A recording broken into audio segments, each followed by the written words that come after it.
Сәлеметсіздер ме, құрметті оқушылар? Бүгін сіздермен бейметалдардың бірінші сабағын бастайтын боламыз. Бірінші сабақ бізде бейметалдарға кіріспе. Бұл сабақтың бейметалдарға кіріспе сабағын сіздерге мен Ақылжыр Шынар өтетін боламын. Ең бірінші жоспар туралы сіздерге таныстырып өтейін.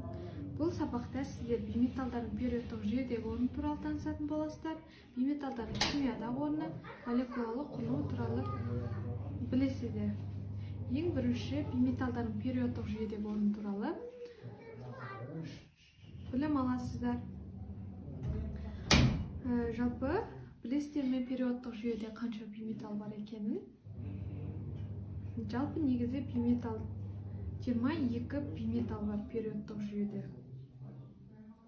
22. Яғни 22 бейметалды қалай жаттаймыз десеңіздер, міне бұл жерде бордан астатқа дейін көлденең сызық жүргізесіздер.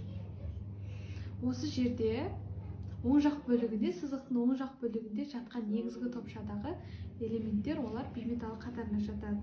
Енді санап көрейік, 22 бейметал шыға ма екен? Ең бірінші бейметал біз қайсыдан бастаймыз? Қайсы элементтен? Яғни сутек элементінен бастаймыз. Бұл бірінші бейметал. Содан кейін мына жерде бор, төртінші топта көміртек, кремний, бесінші топта азот, фосфор, мышьяк жатады. Енді алтыншы топқа келетін болсақ, бұл жерде оттек, күкірт, селен, телур жатады. Енді галогендер топшасында фтордан ацетатқа дейінгі элементтер бәрі бейметал қатарына жатады. Фтор, хлор, бром, йод және астат. Келесі бейметалдарға жататын топ, яғни 8-ші топ инертті газдар тобы. Гелий, неон, аргон, криптон, ксенон және радон жатады. Енді санап көрейік.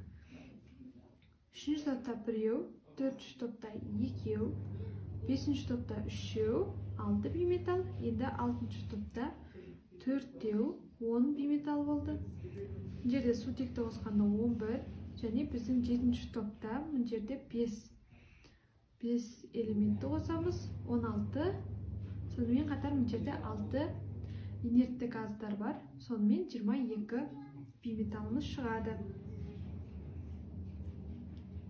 Енді келесі бізде жалпы тіршілік үшін, тірі организм үшін өте маңызды 6 бейметал бар. Оларға мына жерде слайдта көрсетіп тұрған көміртегі, оттек, азот, сутек және фосфор жатады. Жалпы бәріміз білеміз, бүкіл органикалық қосылыстардың қаңқасы ретінде көміртек элементі жатады. Жалпы көміртек ол ДНК, ақуыз, көмірсулардың, сондай-ақ липидтердің барлығы осы көміртек тізбегінен тұрады. Жалпы тірі клетканың 50% осы көміртек атомынан тұрады. Қарай, адамдар оттексіз өмір сүре алмайды. Сонымен қатар біздің күнделікті ішетін суымыз, яғни формуласы міне H2O. Бұл жерде қарап тұрсаңыздар, міне оттек атомынан тұрады. Ары қарай азот. Негізі азот, яғни бізде ДНК, РНК-ның құрамында бар. Бұл яғни азот, яғни тұқым қуалаушылық негізге ДНК мен РНК-ның құрамын азот элементі құрайды. Ары қарай сутек. Жалпы сутек, мына жерде судың формуласын көрсетіп тұрғандай, ол судың құрамына кіреді. Сонымен қатар біздің тірі организмде 70% осы су құрайды. Енді фосфорға келетін болсақ, жалпы фосфор ол энергия тасымалдаушы АТФ молекуласының негізгі құраушы бөлігі. Жалпы энергия алмасу және генетикалық ақпарат сақтауда осы фосфордың атқаратын рөлі зор. Енді күкіртке келетін болсақ, күкірт негізі көптеген ферменттердің, аминокислоталардың құрамына кіреді. Ферментсіз негізі процесс жүрмейді, яғни фермент ол біздің күнделікті өміріміздегі негізгі процестерді осы реттеп отырады және ол қатысатын болады. Ары қарай енді біз келесі осы бейметалдардың молекулалық құрылымы туралы үйренетін боламыз. Егер бейметалдардың көбінісінде молекулалық формулада кездеседі, яғни ол қалай? Мына жерде мысалы спаны сутек H2, O2, содан кейін тағы галогендеріміз бар, бром 2, фтор 2, йод 2, осылар бәрі екі атомды молекула түрінде жүреді.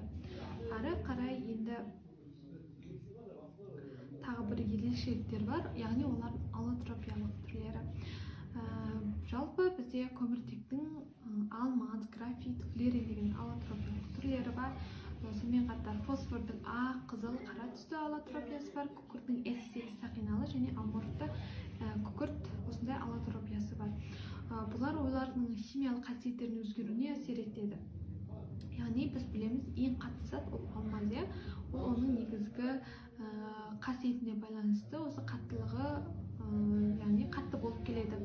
Енді ковалентті байланыстың басым болып келеді бейметалдарда көбінесе болады.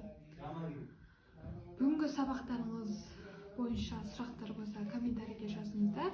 Сол жерде тағы талқылайтын боламыз және төменде берілген ссылкадағы тапсырманы орындауды ұмытпаңыздар.